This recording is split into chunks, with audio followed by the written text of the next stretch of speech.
Ça y est, on est complet, on a 15. Bien, allez, on passe à l'ordre, pas à l'ordre du jour, mais à l'appel. Alain Kellior, il est présent. Michel Fabregat, Pierre Parizia. Pierre Parizia, c'est parti? Non, il est aux toilettes. Il est aux toilettes. Leblanc, il est là. Denis Levron, il est là. Monique, oui. Lafleur, oui. Madame Butul, oui. Monsieur Bitbol, oui. Monsieur Jacques Maté. Monsieur Cauvin va pas tarder. Et dans puis, l'ascenseur. elle est dans l'ascenseur. Oui, il est bloqué. Il est dans l'ascenseur.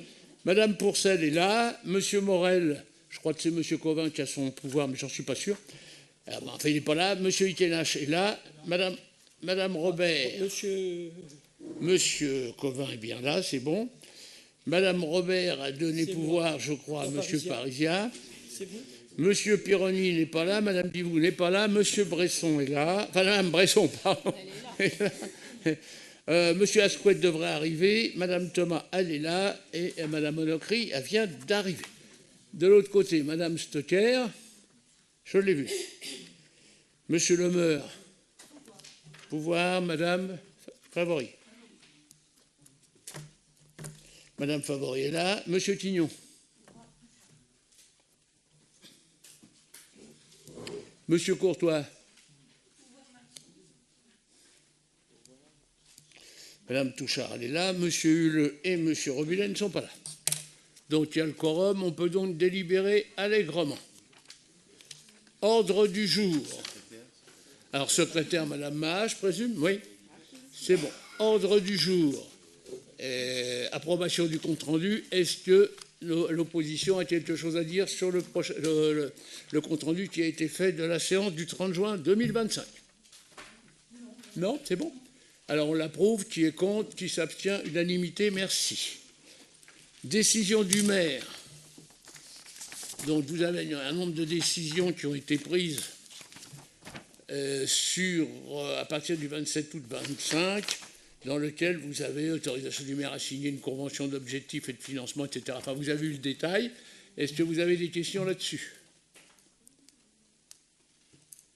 La seule délibération qui m'a paru un peu difficile à comprendre, c'est fongibilité des crédits, décision modificative portant virement de crédit de chapitre à chapitre. Alors, en fait, c'est une délibération qui permet de passer dans un compte, une somme qui est dans un compte 61, si on a besoin de le mettre dans le 62, ce n'est pas la peine de délibérer au conseil municipal, le maire peut, de sa propre autorité, le faire. Voilà, c'est tout. Après, évidemment, c'est approuvé par le conseil, ça ne pose aucun problème. Des questions? Non? Je crois que ça ne se vote pas, ça, même pas. Non, ça ne se vote pas, c'est juste une recommandation. D'accord, ok. Après, donc, nous avons la présentation du rapport d'observation. Donc, vous avez reçu le rapport d'observation par le conseil, par la Cour des comptes. Donc, on écoute vos observations. Bon, j'avais une déclaration de CAPEM au conseil municipal. Oui. Donc, monsieur le maire, chers collègues et chers Émérinvillois, puisqu'ils vont écouter, la Chambre régionale des comptes vient de rendre un rapport qui, s'il concernait une entreprise privée, ferait bondir n'importe quel expert comptable.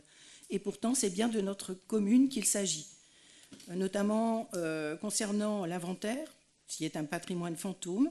La Cour des comptes constate que l'inventaire n'est toujours pas tenu à jour. Des biens sortis avant l'an 2000 ne sont pas régularisés. Des écarts persistent entre l'actif comptable et la réalité du patrimoine. En clair, nous ne savons pas précisément ce que possède la commune. Pour un maire qui aime rappeler ses titres de comptable, c'est un comble. Un comptable sans inventaire fiable, c'est comme un médecin qui ignore l'état de santé de son patient. Et une question simple, sur quelle base notre assureur couvre-t-il ses biens si l'inventaire n'est pas fiable? Concernant l'affaire Pylos, qui est une bombe à retardement, mais ça, chaque Émérinvillois le sait maintenant, une provision qui est inscrite au budget et qui s'élève à 230 000 € au 31 décembre 2024 est une somme qui est très insuffisante compte tenu des remarques de la Cour des comptes. Non. Si le Non. risque se concrétise, j'ai le détail, hein, si le risque se concrétise, la commune devra ajouter de nouveaux crédits en 2025 ou 2026. Autrement dit, le dossier qui est fruit d'une gestion défaillante en amont pourrait peser encore plus lourd sur nos finances demain. Il y a quelque chose aussi, si j'ai bien lu tout, donc vous avez pris en compte certaines déductions qui ne sont pas assurées, notamment au niveau de l'assurance, des assurances qui ne sont pas garanties. Autrement, concernant les logements communaux, donc c'est une régularisation sous contrainte. Pendant des années, les charges des logements de fonction n'étaient pas facturées aux occupants, donc les attributions manquaient de cadre et de transparence. Il a fallu attendre 2024 et 2025 et la pression directe de la Cour des comptes pour que soit créée une commission d'attribution et un forfait de charges. Pourtant, une commission d'attribution était déjà prévue par la loi depuis 2012. La Cour des comptes avait recommandé en 2011 une programmation pluriannuelle des travaux dans les logements, ce qui n'est toujours pas fait. En 2019, elle rappelait la nécessité d'une régie de recettes pour les logements, toujours pas respectée non plus. Compte tenu des montants importants qui sont recueillis par la régie, c'est important, je pense, de formaliser tout ça. Nous prenons acte des promesses faites par notre municipalité, mais CAPEM veillera à ce que cette fois les engagements soient suivis d'effet. Les véhicules et les charges, donc une transparence oubliée. Le rapport révèle que des véhicules de fonction ont été attribués sans déclaration d'avantage en nature sur les bulletins de salaire. Autre anomalie, le rattachement incomplet des charges qui fausse directement la fiabilité des comptes communaux. Je pense qu'il s'agit de charges qui ne sont pas réglées dans l'exercice, donc on peut les indiquer en charges constatées d'avance. Si c'est des recettes, on peut dire recevoir. Charge à payer, pas en charge comptabilisée d'avance, c'est l'inverse. Comme vous voulez. Ah non, c'est pas ça que je veux. Voilà, en tout cas, il faut les prévoir. Externalisation et marché public, une vigilance absolue. Urbanisme, communication, trop de services sont externalisés à des sociétés privées, parfois créées par d'anciens employés communaux. Le risque de conflit d'intérêts est réel. Et la Cour des comptes souligne que les règles des marchés publics doivent être respectées sans complaisance. Je crois avoir lu aussi que donc il n'y avait pas souvent, il n'y avait qu'un seul postulant et que ce n'était pas normal. Normalement, on devrait avoir plusieurs personnes pour que la concurrence soit respectée. Il y en a qu'à vite, par exemple. Oui, c'est facile de faire le marché en fonction de ça aussi. Bien sûr. Un fil conducteur, subir au lieu de prévoir. Monsieur le maire, vous aimez dire que tout est la faute de l'État, des normes, des obligations, peut-être aussi même de certains employés qui étaient nouvellement, j'ai vu ça aussi, vous disiez que bon, c'était pas la faute de la mairie, qu'il y avait un employé qui avait été recruté il n'y a pas longtemps, qui n'était pas formé correctement. Par contre, moi je dis aussi en tant que manager, ancien manager de service, quand on a un nouvel employé au sein d'un service, on met en place un tutorat pour l'aider et le soutenir. Voilà. Donc, la vérité, c'est qu'une commune doit anticiper, planifier et sécuriser ses comptes. La Cour des comptes le dit noir sur blanc. La stratégie financière n'est pas formalisée, la gestion des risques est incomplète. J'ai déjà parlé d'autocontrôle déjà plusieurs fois, j'ai déjà parlé aussi de contrôle interne, donc bon, c'est possible de le mettre en place. Voilà, les habitants paient le prix de ce manque de préparation. Donc ce rapport n'est pas une simple liste technique, c'était très intéressant de le lire, c'est le reflet d'une gestion qui navigue à vue, qui agit uniquement après rappel à l'ordre. Donc un inventaire fantôme, l'affaire Pylos qui menace les finances de la ville, des logements régularisés trop tard, des véhicules de fonction attribués sans déclaration, des charges mal rattachées et des externalisations suspectes. Et surtout, les préconisations de 2011 qui n'ont toujours pas été suivies d'effet. Preuve qu'après plus d'une décennie, les mêmes failles persistent. La Cour des comptes conclut, du fait des impôts élevés, la commune n'a pas de marge de manœuvre pour dégager des ressources supplémentaires, ce qui pourrait la menacer, comme cela s'est déjà produit en 2022. Est-ce cela gérer la commune en bon père de famille? Les habitants d'Emerainville méritent mieux qu'une gestion réactive et fragile. Ils méritent une gestion rigoureuse, sincère et anticipée. Et même si nous ne sommes pas des professionnels de la gestion, nous pouvons nous entourer de professionnels et nous pouvons aussi nous renseigner et nous former. Voilà. Il y avait quelques questions aussi pour le maire et pour son équipe, parce que chacun peut y répondre. Quel calendrier précis pour la remise aux normes des logements qui sont classés en catégorie F et G? Quelle grille de loyer cible et quel plan de rattrapage 2025-2027 au niveau de la commission d'attribution des logements, quelle ouverture réelle aux représentants indépendants? Quel indicateur publié? On aimerait bien connaître les critères d'attribution des logements. Au niveau des marchés publics, notamment urbanisme et communication, quelle garantie contre les conflits d'intérêts et quelle pondération écosociale? Au niveau des régies, quand tous les TPE seront-ils opérationnels et la rationalisation achevée? L'inventaire, quels écarts résiduels au 31/12/2025 et quel contrôle croisé avec la trésorerie? Au niveau des services finances, quel changement d'organisation est prévu pour éviter la double saisie des bons de commande? Voilà, monsieur le maire, gouverner, c'est prévoir. Et la Cour des comptes démontre que notre commune est aujourd'hui dans une situation fragile, faute d'avoir anticipé. Voilà les réflexions après la lecture de ce document fort intéressant. Moi, je m'attendais à des questions précises. Alors, mais on va y répondre, ne vous inquiétez pas. Et j'avais préparé également une déclaration. Alors, en fait, ce n'est pas le but de la manœuvre, mais tant pis. Alors, déclaration du conseil municipal. Mesdames, messieurs, le rapport de la Cour des comptes que vous avez en main, qui sera le site internet de notre ville, peut se résumer ainsi. Parce que moi, j'ai pris les grands paragraphes. 1. Synthèse. Un budget de fonctionnement majoré par l'ampleur des services rendus. Nous sommes donc très fiers de l'importance et de l'ampleur des services que nous rendons à la population. Tout ce que je vous dis, c'est mis dans le rapport. Hein. Je l'ai lu. 2. Oui, mais vous n'en avez pas parlé là. 2. Une gouvernance et une organisation de services en cours de modernisation. La modernisation de tous les services est obligatoire et elle est permanente, nous le faisons. Une stratégie financière non formalisée et une fiabilité de qualité des comptes insuffisante. Nous avons fait connaître notre désaccord sur ces points, désaccord justifié notamment par l'analyse des comptes période de 2019-2023 du Trésor public, qui dit mention très satisfaisante. Je vous l'ai communiqué autrefois. De plus, ce reproche revient régulièrement dans les analyses financières des communes.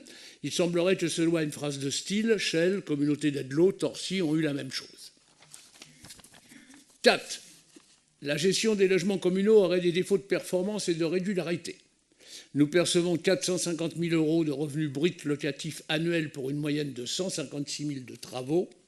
Ce patrimoine peut être en plus évalué à 10 millions d'euros, assurant des recettes correspondantes au cas de besoin de la commune, mais ça a été examiné sur dénonciation de CAPEM. 5. La commune a mis en place des procédures en matière de commande publique, mais doit susciter davantage de concurrence. Nous respectons les règles de la commande publique et ne comprenons pas la phrase qui sans doute est motivée par une dénonciation de CAPEM. Il est évident que lorsque l'on fait des commandes, et on a la personne qui s'occupe du marché est là, quand on fait la procédure habituelle, si on n'a qu'une seule réponse, on n'a qu'une seule réponse. Recommandation de régularité. Alors je vous signale que quand même, j'ai regardé tous les rapports de la Cour des comptes des autres communes, ils n'en sont pas, comme nous, à 6 recommandations. Recommandations, ça ne veut pas dire obligation. Il serait bien que vous fassiez peut-être autrement, on vous propose. Bon. Recommandations régulées en nombre de 6. 1. Véhicules de service et de fonction. Il n'existe pas de véhicule de fonction. Et on lui a expliqué, on lui a fait 2 réponses. Et les véhicules de service 6 sont remisés chaque soir, sauf exception sur justification. Cet examen a été fait grâce à la dénonciation de CAPEM. Devant ce manque évident, nous allons acheter une voiture de fonction pour le DG. On s'est dit, puisque vous voulez qu'on achète des voitures de fonction, on va en acheter une. 2. Tenir une comptabilité d'engagement. Inutile, le contrôle du Trésor public a décidé un taux d'erreur inférieur à 2% et un indice de pilotage comptable de 82%. Cela occasionnerait donc une double comptabilité et la nécessité d'une embauche. L'État et nos autorités de tutelle ainsi que l'ensemble de nos contrôleurs ne peuvent pas nous demander d'en faire toujours plus dans tous les domaines et en même temps de dépenser moins. Il s'agit d'une question de bon sens. Nous avons ici une analyse de notre contrôle fiscal, enfin fiscal par le fisc. Les résultats sont très, très satisfaisants. Je vous l'ai envoyé, mais vous n'avez pas dû le lire. 3. Poursuivre l'inventaire des biens. Cet inventaire est fait par la mairie et à la disposition de notre autorité de tutelle, qui malheureusement n'a pas le temps nécessaire de s'en occuper. Pour la petite histoire, qu'entre l'expert comptable que je suis, qui est un extraordinaire, d'après ce que vous avez dit, d'ailleurs je vous remercie des compliments, dès que je suis arrivé en 1995, la première chose que j'ai faite, c'est demander l'inventaire. L'inventaire à l'époque, l'État s'en occupait pas beaucoup, c'était sur des fiches. J'ai eu l'impression d'être chez Courteline. Bon, et au fur et à mesure, on régularise, mais ils n'ont pas tellement le temps de régulariser. Alors, vous avez un tableau d'amortissement qui donne tous les amortissements que nous avons. Vous avez le service comptable à votre disposition pour vous le donner. Et il y a tout l'inventaire. L'ennui, c'est que le contrôleur, il n'a pas eu le temps de se mettre à jour avec nous. Donc, ça fait chaque fois, on a des différences. On connaît exactement le montant des différences entre le contrôleur et nous, mais tant qu'il ne va pas s'occuper de l'affaire, il a autre chose à faire. On est comme ça. Cet inventaire est fait à la mairie et est à la disposition de notre autorité de tutelle qui, malheureusement, n'a pas le temps nécessaire de s'en occuper. Constituer des provisions pour risques et charges en se fondant sur l'évaluation du risque brut. Une provision étant une prévision d'un risque, nous ne comprenons pas cette recommandation. Qui peut prédire, en plus ou en moins, les conséquences d'un risque? Quant à la définition du risque brut, on ne le connaît pas. Dénonciation faite par CAPEM. Alors, là, c'est déjà un autre problème, et on verra, parce que vous avez perdu à peu près sur tous les tableaux, vous avez perdu sur la Cour des comptes, parce que chez vous, on me disait que j'allais aller en prison, que j'allais avoir un bracelet. J'ai tout entendu de vous. Bon, donc j'irai pas en prison, je n'ai pas de bracelet. Et vous allez encore paumer sur Pylos, bien que vous en soyez plus responsable que nous, puisque monsieur Quignon était à l'époque à l'urbanisme, et monsieur Courtois, c'est celui qui s'occupait du transport des terres. Alors, s'il vous plaît, sur Pylos, aidez-nous plutôt à ce qu'on s'en sorte bien, plutôt qu'à nous attaquer. Respect du décret de mai 2012 pour l'attribution et la gestion des logements. Fonction pour nécessité absolue de service. Le Conseil municipal du 7 juillet 25 a régularisé en se référant à des ratios légaux, que je crois que vous n'avez pas voté, ou c'est les Verts. La situation ancienne était beaucoup plus simple, plus juste, et acceptée par les locataires. Nous attendons donc une modification du texte. À ce propos, excusez-moi, je vais changer un peu. À ce propos, j'ai une lettre que j'ai reçue des services techniques, puisque c'est ceux de vous attaquer. C'est des goggles, c'est des guignols. Alors, j'ai cette lettre, là, je vous la dis, comme ça on saura tout en même temps. Lettre pour cessation, propos injurieux, parce que tu m'as la liste, sera gentil. Ah, les lunettes. C'est des lunettes, mais je les emmène jamais. Donc, je lis pour le compte de Monsieur le maire, objet lettre pour cessation propos injurieux sur réseaux sociaux à l'encontre du personnel. Monsieur le maire, à la suite des récentes publications émanant du groupe d'opposition CAPEM, dans lesquelles les services municipaux et plus particulièrement le service technique sont publiquement qualifiés de menteurs, incapables et de guignols. Nous, agents du service technique, souhaitons vous faire part de notre position de manière solennelle et circonstanciée. 1. Nous réaffirmons avec force notre attachement indéfectible au devoir de réserve inhérent à nos fonctions et refusons de nous laisser entraîner dans des polémiques politiques dont l'ampleur actuelle nuit gravement à la sérénité du service public dans notre commune. 2. Nous condamnons avec la plus grande fermeté les propos injurieux et diffamatoires proférés à notre encontre par des personnes extérieures à notre service et tenons à rappeler que nous accomplissons nos missions avec rigueur, compétence et un profond sens du service public. 3. Nous considérons que seule notre hiérarchie directe est légitime pour apprécier la qualité de notre travail et, le cas échéant, pour prendre les mesures disciplinaires qui relèveraient de son autorité. 4. En conséquence, nous vous demandons respectueusement de bien vouloir prendre toutes les dispositions nécessaires afin de faire cesser ces attaques inadmissibles qui portent gravement atteinte à la dignité, à l'honneur et à l'intégrité professionnelle des agents municipaux. Nous vous prions d'agréer, Monsieur le maire, l'expression de notre plus haute considération. Mais attends, c'est ce que vous écrivez sur le lien 175, en disant que vous ne parlez pas bien des gens, alors que sur votre blog, excusez-moi, c'est une colère. Ça a quoi à voir avec mais c'est à voir la même chose sur la manière dont vous prenez les gens. Je ne veux pas faire l'inventaire de ce que vous dites, vous permettez, madame, sur votre blog, vous permettez, madame, sur votre blog, CAPEM, vous permettez d'avoir quelqu'un qui traite les gens, qui ont voté pour M. Macron de con, et qu'il y en a un qui se permet de dire le bedonnant.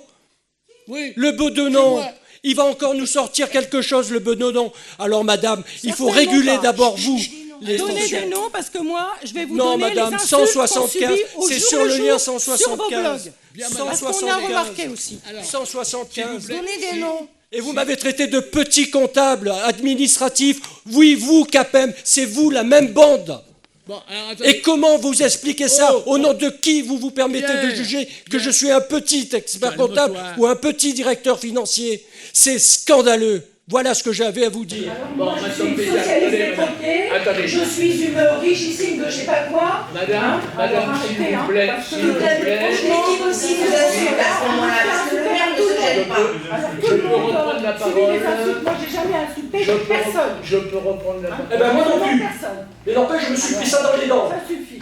Non. Nous, si on s'en prend plein les dents, on parle monsieur le maire. Et alors toute l'équipe le Alors, fera. bah Je suis oui. désolée. Non, moi, j'ai jamais insulté Attendez, personne. est-ce qu'on est là? Attendez, est-ce qu'on est là Moi, pour je dis dire... ça. Oh, Et je filme ce que je dis. vous permettez que je J'ai pas vous permettez que je rétablisse un peu d'autorité maintenant. Voilà. Donc, Quand ça suffit.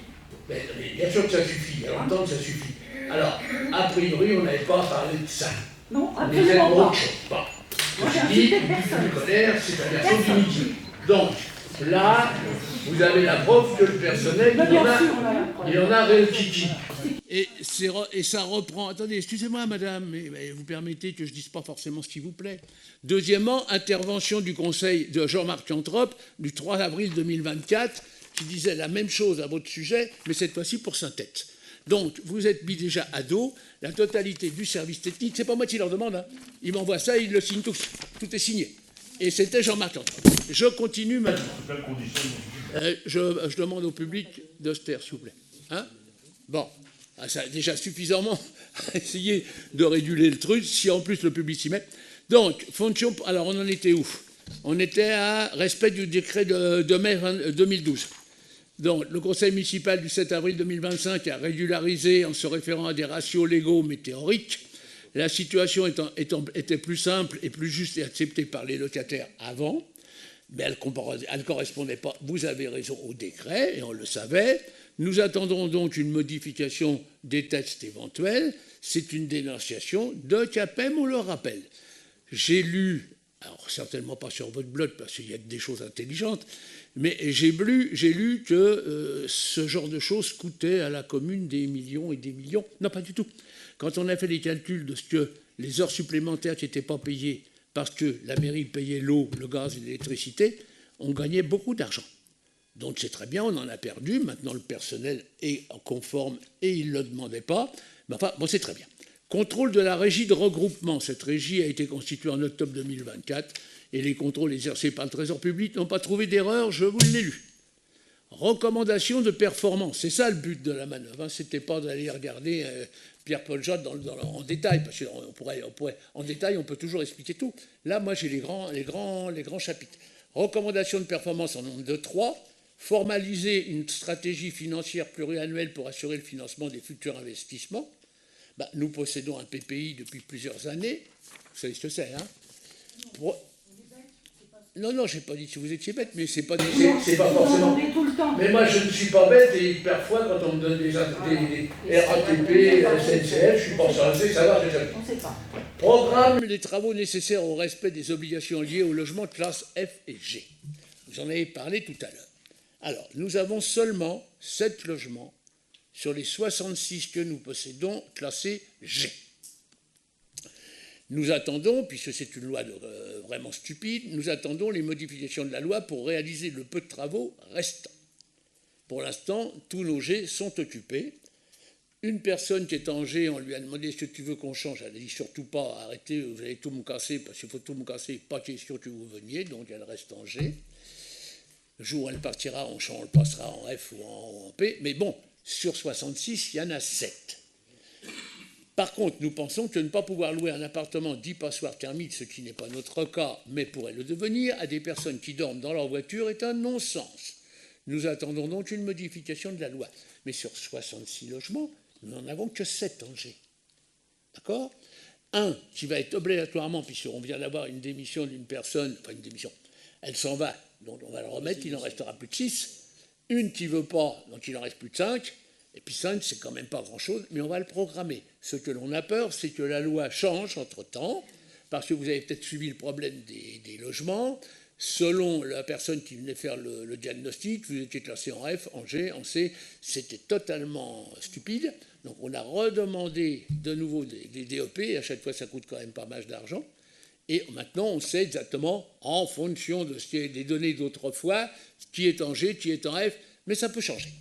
Fixer les règles et les critères d'attribution des logements du domaine privé de la commune. Une commission d'attribution des logements non obligatoire légalement a évidemment toujours existé parce que le maire ne prend pas sa décision tout seul.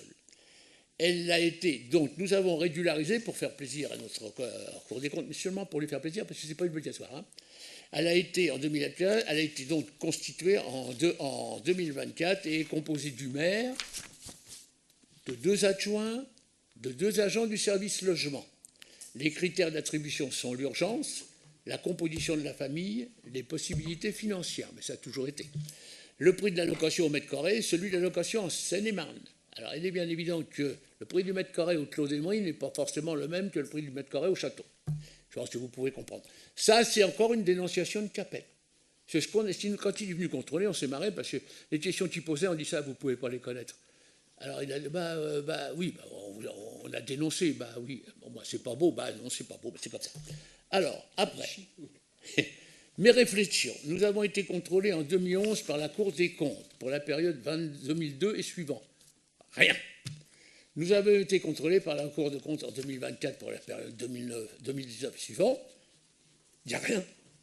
Les recommandations, vous avez cherché des petits trucs de détails. Je suis très bien placé pour vous dire que moi qui fais des rapports de commissaire aux comptes, mais non, ça ne peut pas être parfait. Excusez-moi, madame. Vous ne pouvez pas. Oui, ça ne peut pas être parfait. La perfection n'existe pas.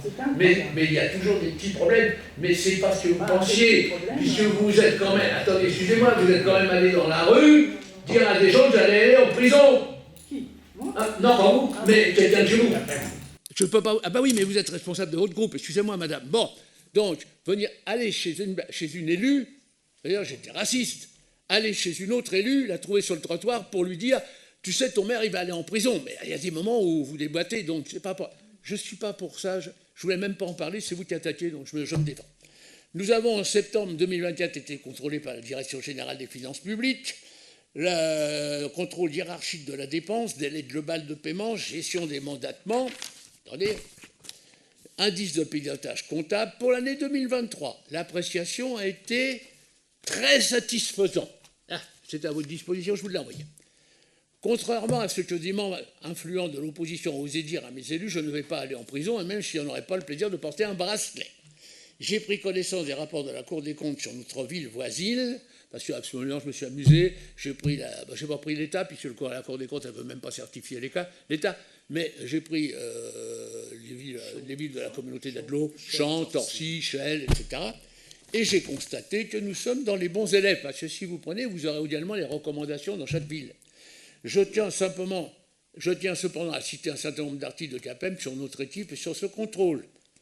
Sur notre équipe, je suis nommé personnellement, mais j'estime que les critiques sur ma personne rejaillissent sur l'élu chargé des finances et sur l'ensemble des membres du service financier, qui accepterait de faire tout et son contraire. Il en est de même quand un membre de CAPEM se rend chez un élu majoritaire pour lui affirmer que je suis raciste. Enfin, je ne vais même pas passer sur là-dessus parce que ça commence à m'énerver. Alors, pour mon opposition, je considère que la gestion des finances publiques est une discipline à part entière, ce qui est vrai par ailleurs, mais un savant mélange d'improvisation, de nonchalance et on verra bien ce que ça donne. Ça, je ne l'ai pas inventé, vous allez chercher sur votre blog. le rapport démontre que ça donne bien. Je ne vais pas en prison. Mais si vous en êtes satisfait, tant Mais mieux. je suis très satisfait et je ne vous demande pas d'être satisfait, sinon vous ne seriez pas dans l'opposition. Bah, dites donc, la Cour des comptes, il est quand même... Alors, sur les inquiétudes, madame, voilà, laissez-moi parler. Sur les inquiétudes de nos propositions LR, ouais, après, non, ça me regarde, après, ça devient trop ciblé. Donc, on vous a donné les rapports, vous l'avez lu, je ne vais pas en prison, la Cour des comptes ne dit pas on bloque la comptabilité de la mairie, elle ne nous dit pas que nous sommes en faillite, elle ne dit rien du tout, elle fait des recommandations, 6 et 4, vous les examinez et on a fait des réponses. Point. C'est tout ce que je peux dire là-dessus et je ne vois pas ce que je pourrais dire d'autre. Maintenant, on peut toujours parler de nos rapports qui sont très difficiles, avec des articles qui deviennent même à l'extrême limite, aussi bien des deux côtés, parce que j'ai remarqué que chez moi on s'énerve quand même aussi, et j'aime pas beaucoup, c'est des rapports qui ne sont pas du tout cordiaux. Vous êtes la seule opposition, et ça fait quand même mon 5e mandat, je verrai ce que ça se passera en 6e, mais c'est mon 5e mandat, j'ai jamais eu une opposition comme ça. J'ai eu des gens qui se sont opposés sérieusement, intelligemment, qui n'étaient pas d'accord avec nous, qui mettaient les problèmes sur la table, on mettait les nôtres, on se séparait, on n'était pas contents. Voilà. Avec vous, c'est pas ça. Et on a été dans avec vous, c'est des phrases en permanence, des dénonciations en permanence. Vous avez dénoncé M. Bitbol, vous m'avez dénoncé, vous avez dénoncé la commune, vous dénoncez tout le monde. Alors c'est bien, mais avouez que pour moi, c'est quelque chose de spécial que je n'ai pas l'habitude d'avoir. Bon, ça fait 5 ans qu'on vous supporte. On va aller aux élections. J'espère pour nous, j'espère que pour la commune, on va gagner. Si on perd, je viendrai dans l'opposition vous voir, vous démener, et je vous parie que je rigolerai sérieusement. Voilà. On peut. Vivement mars 2026, oui, on va bien oui. l'air. Ça, vous avez raison. Vivement. Voilà. Donc, on peut lever le camp, je crois que. Pardon, Que madame la Cour des comptes raconte n'importe quoi. Donc vous êtes parfait. Ça, vous n'avez rien compris. Parfait. Alors, le problème avec vous, c'est que vous n'avez rien compris. Je ne peux pas dire que la Cour des comptes raconte n'importe quoi. J'ai repris les thèmes de la Cour des comptes et je vous donne mes réponses. Alors après, Tout seuls, ils ont besoin de CAPEN, voyez-vous. ils ont besoin de la peine. Alors quand ils viennent en disant on sait qu'il y a ça, qu'il y a ça, qu'il y a ça, et qu'on examine, ils disent bah oui, d'accord, tu as compris, ça vient de chez vous. Excusez-moi, quand j'ai dit c'est dénoncé par CAPEN, c'était dénoncé par CAPEN. Mais votre rôle, c'est de protéger la ville. Votre rôle, même si on était des mauvais, on est des mauvais, allez, on va vous faire plaisir. C'est pas à vous d'attaquer la mairie pour lui faire payer davantage de choses. Parce que qui c'est qui va payer le fait que l'on soit des mauvais? Ça va être le public. Donc il ne faut rien dire en somme, quoi. Non, il faut le dire dans des réunions, il faut le dire dans des commissions de finances, et pour ça faut venir. Il faut déjà qu'il y en ait des commissions finances. Excusez-moi, vous me permettez, si vous voulez demander la parole, vous l'avez le droit de l'avoir, mais laissez-moi terminer, si vous voulez la parole, je vous la donnerai. Donc, une opposition sérieuse, c'est une opposition qui fait des propositions. On n'a pas une seule proposition depuis 5 ans et demi. Aucune. Alors, je ne sais pas, vous avez trouvé quelque chose, mais je n'ai pas trouvé, moi. Bon, pas de proposition. Dans les autres oppositions, j'avais des gens qui me disaient « Oui, M. Kellior, ou Alain, je ne sais pas comment il m'appelait. Là, on n'est pas d'accord, mais on propose ça. » Alors, on voyait. Souvent, on disait « Non, on n'accepte pas. » Là, aucune proposition de vous. Aucune. Bon. Deuxièmement, vos arrivées aux commissions finances, on ne vous voit pas. Les débats d'orientation budgétaire, la dernière fois, vous êtes sortis de la salle. C'est-à-dire, attendez, ça ne peut pas durer comme ça. Donc c'est très bien, comme vous êtes contente qu'il y ait les élections, moi aussi, parce qu'il y a 2 solutions, ou je m'en vais en retraite et je serai très content, je viendrai en opposition pour vous voir, pour rigoler un peu, ou alors on va reprendre, et puis j'espère que vous allez disparaître. Point.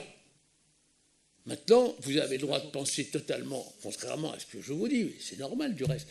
Mais si vous trouvez une proposition que vous nous avez faite en 5 ans et demi, moi je veux bien, mais je ne la trouve pas. Par contre, je peux vous dire, attendez, excusez-moi, la petite enfance, vous étiez contre la crèche. Non, jamais. C'est la procédure, monsieur. Vous avez les conseils municipaux qui le prouvent. Il y a des enregistrements. J'ai même monté la copropriété pour ne pas qu'il nous donne le local. Monsieur Bibol, Monsieur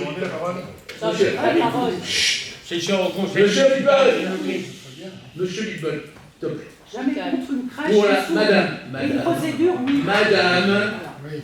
et vous pouvez regarder le conseil municipal, j'ai donné les dates, vous avez l'enregistrement où votre chef de liste dit vous n'y arriverez jamais, c'est pas possible, et il même dit une erreur encore fondamentale, parce que vous dites que vous êtes des réviseurs. Moi, je veux bien, vous venez réviser. Ça ne sert à rien, parce que réviser une compta complète d'une année en 2 jours ou en une journée et demie, là... Laissez-moi parler. On ne vient pas vérifier la compta, on regarde les factures. Ça n'a rien à voir. quoi hein, vos factures, ça n'a rien à voir. Les factures. Voilà. Et vous savez combien il y en a, les factures, vous les regardez C'est toutes. très bien que vous êtes bon. En une demi-journée, vous les regardez toutes, les factures. Oui, parfaitement. Ah bah oui, bah sûrement. Alors, je sais Celles plus qui ce que sont vous voulez dire. présentes, bien sûr, parce qu'il y en a qui manquent. Bon, Midi donc, déclaré. pour moi, c'est simple.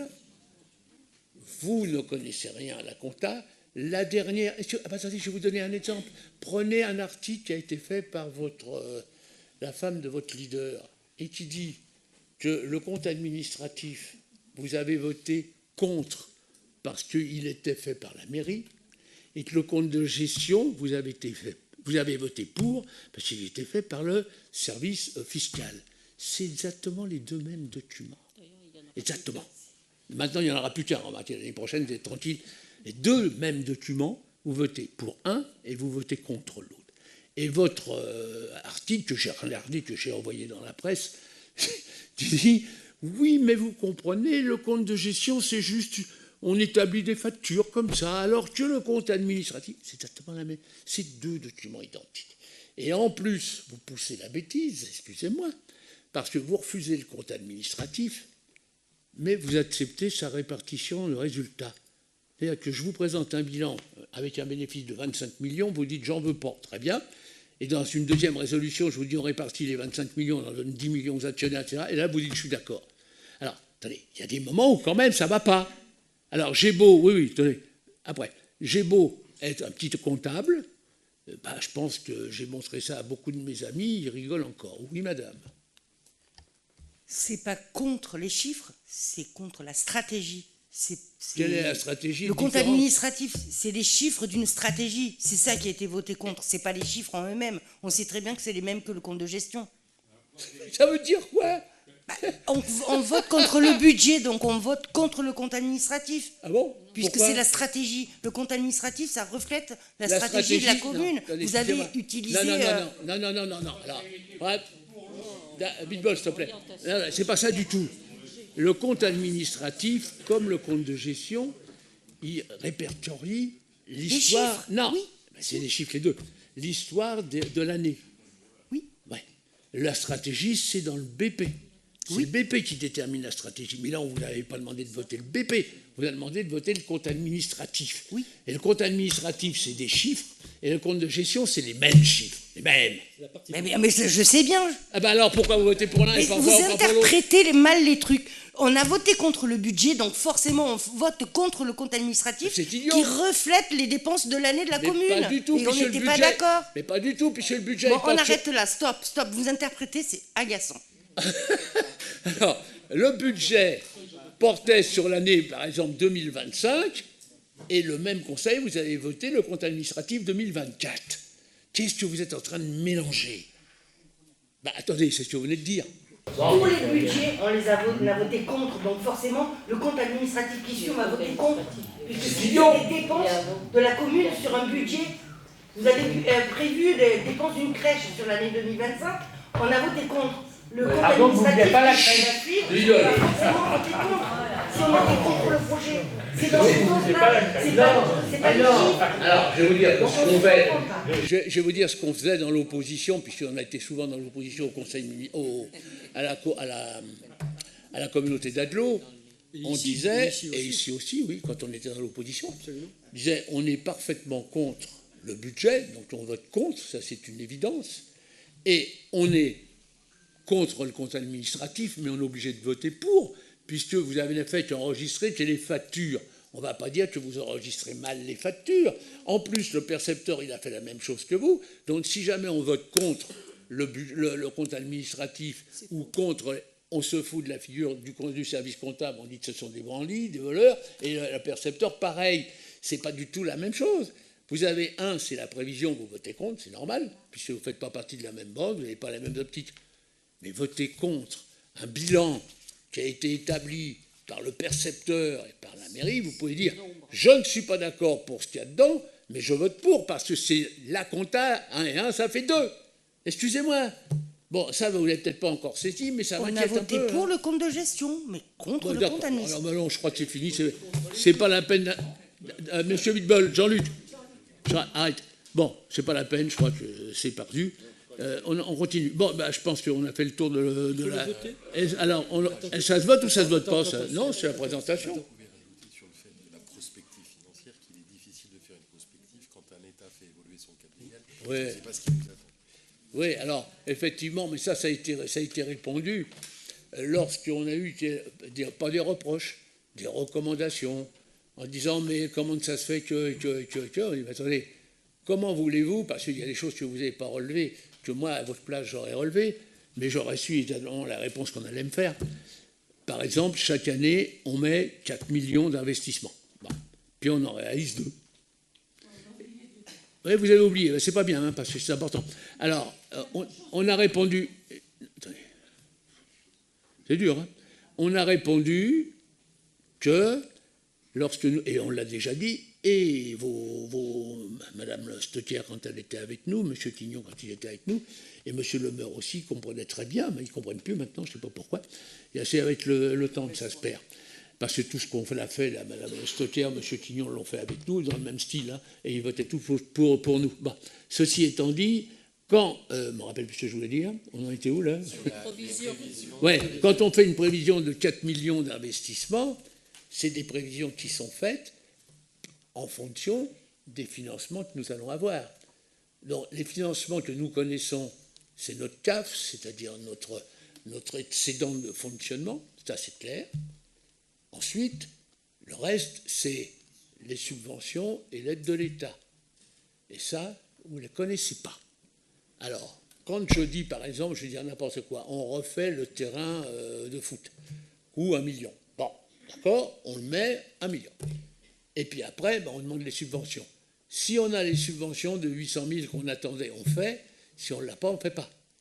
Et c'est pour ça qu'il y a une différence toujours entre les investissements qui sont programmés et les investissements qui sont réalisés. Mais si vous regardez les investissements, ce qui a été prévu une année, qui n'a pas été fait, est reprévu l'année suivante et finit par être fait. Là, par exemple, on a la maison de la santé, on pensait avoir des investissements, enfin des financements considérables, on n'en est pas loin. Au lieu d'avoir terminé en 2025, on aurait peut-être terminé début 2026, parce que les subventions sont longues. On a écouté la région qui nous a écrit, attendez, vous savez, on n'a plus une thune, enfin ils n'ont pas dit ça comme ça, mais c'était ça, on ne pourra pas vous donner la subvention cette année, donc c'est reporté. Ça, c'est clair, et on l'expliquait au contrôleur qui l'a fort bien comprise, et quand il nous dit, par exemple, alors il y a quand même des choses qu'il nous a dit où il était très content. Il dit, je ne sais pas si vous avez lu les premiers paragraphes, parce que vous avez retenu que le négatif, forcément, mais il y a un positif dans la première page où il dit que nous sommes très heureux sur Émerainville, que nous avons un niveau de vie intéressant, que la commune est beaucoup plus riche que les communes d'à côté, alors, la seule chose qu'il dit, il y a moins de commerce, mais d'un autre côté, dans les communes voisines, il y a ce qu'il faut. Vous l'avez lu, ça. Alors, ça va apparaître dans les journaux, ne vous inquiétez pas. Alors, vous l'avez lu et vous n'en parlez pas. Quand il dit aussi, avec l'intercommunalité, on a demandé un certain nombre de choses à l'intercommunalité qui ne nous l'a pas donné pour l'instant. On a demandé à avoir, par exemple, un service juridique. Ça serait bien qu'une interco ait un service juridique pour 12 communes, plutôt que ce soit chaque commune qui se paye un service juridique qui coûte très cher parce qu'il faut un spécialiste en pénal, un spécialiste en dossier, un spécialiste en cela. Bon, voilà. Et donc, pour moi, vous avez oublié tout le côté positif. Donc, nous, le côté positif, on l'a retenu, on va le faire savoir, et je pense que je ne vois pas ce que vous allez pouvoir dire sur le côté positif. Voilà, oui. Oui, je voulais juste rajouter, c'est à la fois sur les finances, sur la sincérité, vous disiez des comptes. Sur les années qui ont été contrôlées, seule une année a fait l'objet d'une remarque où on avait effectivement pas passé les charges à payer qui aurait dû être passé sur cette année. Une année sur plein d'années. Vous avez soulevé quelque chose en disant, oui, comment la mairie va-t-elle faire pour, si demain elle avait des dépenses, sachant qu'elle a déjà un taux d'imposition élevé. Alors je ramène à la discussion, d'ailleurs le monsieur qui a dit, pour les cons qui ont voté pour le président de la République, il y a eu l'annulation de la taxe d'habitation. D'ailleurs, j'espère que vous avez tous remarqué cette économie d'impôt que vous a fait M. Macron, parce qu'il y a la taxe d'habitation et il y a la taxe sur la télévision. Mais ça, vous ne les avez plus. Mais ça, vous ne le voyez pas. En revanche, voilà une action que M. le maire a faite et auquel nous étions d'accord. C'est nous avons diminué le taux de taxe d'habitation. Mais la même remarque avait fait M. Macron en disant que c'était un impôt qui touchait tout le monde sans faire attention si vous voulez, aux revenus des personnes qui étaient imposées à ce taux. Donc nous l'avons ramené d'un taux qui était aux alentours de 17% sur la période, à 10,5 ou 9,5%. Et là, le rapport de la Cour des comptes que vous citez précédemment, celui qui revient après, parce que vous savez, dans cet exercice où nous sommes sur notre 5e mandat, eh bien, on a eu 4 fois ou 5 fois la Cour des comptes. Le dernier disait « La commune dispose d'un effet de levier important sur sa taxe d'habitation étant faible. Elle est supprimée. Vous en bénéficiez tous. Et vous venez de dire qu'à aujourd'hui, on risque de ne pas s'en sortir, mais vous avez vu dans les difficultés dans lesquelles l'État, sur une telle décision, vient mettre. Parce que notre taxe d'habitation, sur les années où ils l'ont fait sur la moyenne sur les 3 dernières années, et nous n'avons pas plus de 770 000 € de taxe d'habitation. Et là, au moment où on aurait eu besoin de ce levier pour effectivement équilibrer plus facilement les comptes de la commune, non pas envers une seule catégorie, les propriétaires, mais les locataires également, eh bien, ce n'est pas possible. Voilà, c'est le seul point que je voulais dire. 2 points de correction. Un exercice sur lesquels, et en plus il y avait un changement de comptable, donc qui ont fait que ces charges n'ont pas pu être comptabilisées, mais pas sur la bonne période, puisque ça a été comptabilisé mais décalé. Ils ont été comptabilisés, mais ce n'est pas tel que l'entend le... Ouais. Et on l'a expliqué au contrôleur, les charges à payer que madame confond avec les charges payées d'avance, les charges à payer... La charge constatée d'avance, je suis désolée, ça existe, hein, monsieur. Pardon? La charge constatée d'avance, ça existe, hein, monsieur. Ah bon? Je suis désolée. La charge constatée d'avance, ça n'existe pas. Bien, ça existe. Ah oui, bien sûr, et alors on est en train de parler des charges à payer. Ce que la Cour des comptes a dit à un moment, les charges à payer, les frais de l'année ne sont pas tout à fait ceux de l'année, etc. Bon. Et on a expliqué à la Cour des comptes qu'il y avait 2 méthodes avant de comptabilisation. Il y avait la méthode du mois supplémentaire, c'est ça, hein? C'est-à-dire qu'au lieu d'utiliser un compte de charge à payer, on considérait que tout ce qu'on avait payé en janvier, c'était pour l'année précédente. Et ça a été fait. Puis après, ils ont créé le compte de charge à payer, ce qui fait que maintenant, au 31 décembre, on fait l'évaluation de ce qu'on va payer en janvier et on le passe en charge à payer. Ça revient exactement au même, sauf que là, il y a un compte spécial de charge à payer, alors qu'avant, c'était réparti dans l'EDF, etc. Donc, c'est pareil. Alors, je veux bien... Et je voudrais quand même vous signaler quand même que c'est quand même mon métier, même si vous dites que je suis un mauvais, parfois je suis le meilleur, parfois je suis un très mauvais, peu importe. Mais je fais ça depuis 30 ans, donc je commence à connaître un peu le problème. Pour ce que disait Pierre, nous avons quand on est arrivé, la taxe d'habitation était à 27 ou 26%, je ne me rappelle plus, et on a décidé qu'il y avait 2 taxes à l'époque, le foncier et la taxe d'habitation pour le locataire. Et le propriétaire payait les 2 s'il habitait son logement. C'est-à-dire que c'était totalement un système égalitaire. Et nous, même si nous n'étions pas socialistes à l'époque, on a dit, et toujours pas, on a dit on va aider celui qui paraît être le moins aisé, c'est-à-dire le locataire. Et au lieu de baisser la taxe foncière payée par les propriétaires, on a baissé la taxe d'habitation payée par les locataires. Quand on a eu un contrôle, et c'est pour ça que là on sourit encore, quand on a eu un contrôle, pas celui-là mais l'autre de la Cour des comptes, qui nous a dit vous avez là une réserve exceptionnelle. C'est-à-dire que demain, si vous êtes dans l'ennui, les communes voisines, elles ont tous une taxe d'habitation de 22 ou de 23%, vous êtes à 9%. Vous pouvez augmenter en disant à votre population, pleure pas, parce que regarde, voilà. Donc ça, c'était bien, mais la suppression de la taxe d'habitation, c'est pas de notre faute. Par contre, où ça me pose problème, moi, c'est que j'ai des gens qui ont maintenant 2 statuts. J'ai les propriétaires qui sont les seuls à payer des impôts locaux pour la commune, et les locataires qui ne payent rien. Et j'ai certains propriétaires qui sont venus me voir en disant, mais attendez, moi, je n'ai pas d'enfants à l'école, je n'ai pas ceci, je n'ai pas cela, je n'ai pas cela, et je suis seul à payer pour tout ça. Puisque le locataire qui lui a des enfants, etc., ne paye rien. Non, je ne suis pas contre le locataire, bien sûr, mais vous avouez que sur le plan fiscal, il y a déjà quelque chose qui ne colle pas. C'est comme si on vous disait, tous les barbus ne payent pas d'impôt sur le revenu. Ben, pourquoi? On ne sait pas.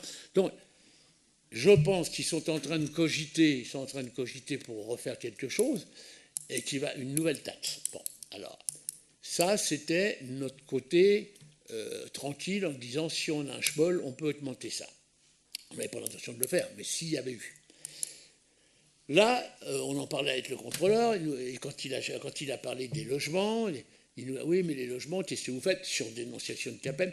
Donc, on a bien expliqué au contrôleur, pour nous, il n'y a pas de problème, hein, on touche près de 500 000 euros, ça nous coûte 150 000, ça fait quand même quelque chose de bien, très bien. Et il me dit, et alors en plus, ça nous fait une petite ressource supplémentaire si demain, on était vraiment dans la misère. Si on a besoin de 10 millions, la mairie, elle vend tous ses appartements. Et ça, on a à peu près ça, 10 millions en actifs.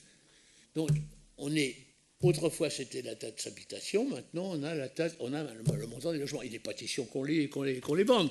Mais ça veut dire que si demain, je suis dans l'ennui, je peux le faire. Maintenant, on va parler de Pylos, et puis après, moi, je terminerai, je pense qu'on a fait tout le tour. Nous avions, entre vous et nous, il y avait beaucoup de problèmes. Il y avait la petite crèche, ça y est, on a gagné, elle se fera. Il y a l'agrandissement de Guidru, on est avec les entreprises, il y a les assurances, tout ça, ça ne nous coûtera pas une thune. Il y a eu des erreurs dans la construction, mais moi je ne suis pas un spécialiste de la construction. Bon, ils se sont plantés, on leur rentre dedans, ça va. Par contre, ça se passe à l'extérieur de Guidru, bien que vous ayez fait des photos un petit peu bizarres là-dessus.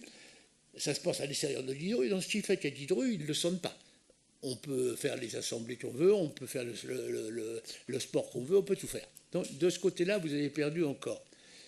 La petite crèche, vous avez perdu, elle va se faire.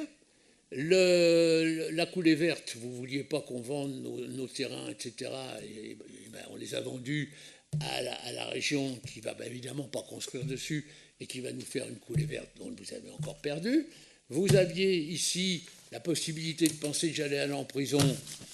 Il n'y a rien, hein. J'ai montré ça à des tas d'amis et à tes mères. Bon, il n'y a pas de problème, il n'y a pas d'information au procureur. Vous avez encore perdu. Ça fait beaucoup, hein. Bon, alors ceci étant dit, je pense, nous, que la commune est bien gérée, que la Cour des comptes ne nous donne pas tort. Après, vous pourrez faire des articles comme vous le voulez en disant que ça ne va pas, que rien ne va, etc. Enfin, excusez-moi, c'est pas brillant. Ceci étant dit, pour terminer, je sais qu'on est en période de vacances, mais je vous rappelle que si vous prenez le pouvoir un jour, au mois d'août, la vie la tourne en cordon. On ne peut pas se permettre de partir en vacances comme ça. On doit savoir à tout moment quand on a besoin de nous. Or, M. Le Meur, il est à 600 km de Paris. Les deux autres, M. Quillon est parti. Je ne leur reproche pas. Je dis simplement qu'une commune, on ne peut pas dire « je pars pour garder mes petits-enfants 3 mois ». Je pars pour faire ceci, c'est là. Parce que vous, en plus, vous avez le culot de nous reprocher de ne pas être là. C'est ça qui est bien aussi. Bon. Alors, moi, je suis là tous les matins vers les 9h30, 10h, samedi, dimanche, bon, dimanche de temps en temps vers les 4h de l'après-midi. Mais où vous êtes? Nulle part. Et c'est vous qui nous dites on n'habite pas là. Vous comprenez qu'il y a plein de choses qui ne collent pas dans votre raisonnement. Voilà. Eh bien, écoutez, je pense que c'est bien. Alors, il n'y a pas de vote, Quelle information a été donnée? Alors, attendez. Oui, alors, on vient de me laisser un petit mot en disant c'est très difficile de prévoir lorsque l'État baisse la dotation, parce que vous êtes au courant, vous l'avez regardé naturellement. Quelle est la dotation globale qu'on reçoit de l'État? Ça va, Pierre, toi? La vie est belle? Moi, la vie est belle. Alors, la dotation globale qu'on reçoit de l'État, elle est très faible. Et quelle était la dotation globale qu'on recevait en 2012? Ça va, toi, Pierre? Très bien. Ça va, on va bien? Bon, alors, excusez-moi, madame, quand on parle chiffres, il faut parler chiffres. Donc, la dotation globale de 2012, elle était de 2 millions. 2 millions. Eh oui. 2 vous l'avez dit, millions, il y a 2 pas millions longtemps. 12, je crois, quelque chose comme ça. Et là, maintenant, elle est de 700, 750, 780 000. Et Alors, l'année prochaine, attendez. elle va augmenter. Pardon? Ah oui, Elle elle va a augmenté augmenter l'année l'année prochaine. prochaine. Pardon?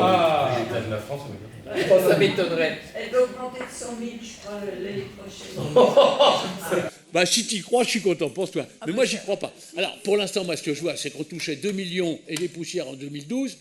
On touche 750 000 balles aujourd'hui. Et par contre, l'État nous demande des tas de travaux. Par exemple, des défibrillateurs dans toutes les écoles. Ce qui n'est pas idiot. Bon, il nous augmente aussi le point d'indice. Parce que c'est facile de gérer quand on nous dit qu'il n'y a qu'à gérer. Je veux bien gérer. Mais qui c'est qui gouverne réellement? C'est pas le maire. Quand l'État me dit j'augmente le SMIC, très bien, sauf que c'est la mairie qui doit payer. Quand l'État nous dit il faut faire un régiment. N'importe quel patron, hein, il Pardon, doit payer madame? aussi, hein. N'importe quel patron, il doit payer aussi. Oui, mais quand c'est pris de vente. Quand c'est pris de vente, c'est vous qui payez. Hein. Alors que la mairie ne peut pas le faire, puis je ne veux pas le faire. Donc, quand on nous dit qu'il faut mettre des défibrillateurs, quand on nous dit qu'il faut remettre les 66 logements que vous avez, il faut les mettre en or. Quand on nous dit qu'il y a aussi augmentation du point d'indice pour les salariés. Quand on nous dit qu'il faut leur donner maintenant un régime spécial, je ne dis pas que c'est un tort, sauf qu'on ne nous demande pas si on a les moyens de le faire. Là, on va instituer un nouveau, un nouveau régime social pour les salariés, ce qui me paraît tout à fait normal. Mais bon, il faut quand même qu'on trouve le pognon, excusez-moi l'expression. Alors, une chose aussi sur laquelle vous vous êtes encore planté, c'est la semaine des 4 jours. Hein. Si vous étiez contre, vous avez voté contre. Hein. Vous vous rappelez de ça? Alors, moi, j'ai les comptes rendus du conseil municipal. Donc, les salariés, forcément, quand ils voient ce que vous faites, quand vous faites des pétitions, vous les traitez de tous les noms, que vous êtes contre tout ce qu'on fait pour eux, forcément, si jamais vous arrivez au pouvoir, vous avez intérêt à avoir déjà des listes de personnes que vous allez embaucher. Oui. Je crois que la semaine des 4 jours, la CRC recommande de faire un sondage auprès des administrés. Oui, mais alors on n'a pas fait de sondage officiel à la style INSEE, mais on a fait des sondages vis-à-vis de tous les gens qui venaient. Est-ce que vous êtes satisfait? Le personnel est très satisfait parce qu'on ne serait pas lancé dans un truc comme ça sans avoir avec nous les syndicats, l'accord du syndicat, sans avoir l'accord des salariés. Donc déjà, salariés, syndicats, on était sûr qu'ils étaient d'accord avec ce que l'on proposait. Après, qu'est-ce qui restait? Il restait les consommateurs. Les consommateurs, ils nous ont tous dit, parfois c'est mieux, parfois c'est moins bien. On est content parce que la mairie ouvre plus tôt et ferme plus tard. Parce que quand on a mis les 4 jours, c'est toujours le même nombre d'heures par semaine. Hein. Donc les gens nous disent, on est content parce qu'on peut venir plus tôt ou on peut venir plus tard en mairie. D'autres nous disent, non, mais globalement, ils sont tous satisfaits. Enfin, ils sont tous. La majorité est largement satisfaite. Voilà. Et de toute façon, on l'avait dit que c'était une période d'essai. Si jamais on se plantait, on changeait. Bon, mais on ne s'est pas planté, le personnel est content. Alors moi, j'ai relu vos articles. Qu'est-ce que je me marre des fois. Alors ça y est, c'était fini, il n'y avait plus de mairie. Et les gens venaient ici, ils allaient mourir. Quand les gens mouraient, on allait les laisser pendant des jours et des jours. Mais attendez, il y a des moments où quand même il faut faire attention à ce que vous écrivez. Mais au moins ça me fait rire, donc c'est vachement bien. C'est pour ça que je perds mon temps à vous répondre. Mais dites-vous bien une chose, c'est que répondre comme je connais bien le sujet, ça me demande 10 minutes au maximum. Hein, parce que je ne veux pas consacrer davantage de temps à ce genre de plaisanterie. Par contre, vous êtes déchaînés là. Hein. J'ai au moins 7 ou 8 messages par jour. Ah, j'ai compris, on se demandait pourquoi. On a compris, M. Quignon n'est pas là, vous avez des problèmes, ils sont partis en vacances, très bien. On ne leur en veut pas. Sauf que je précise que pour gérer une mairie, il faut être là souvent, et très souvent, et au bon moment. Je vous remercie, on peut lever la séance. Bonne journée. Enfin, bonne soirée. Eh oh.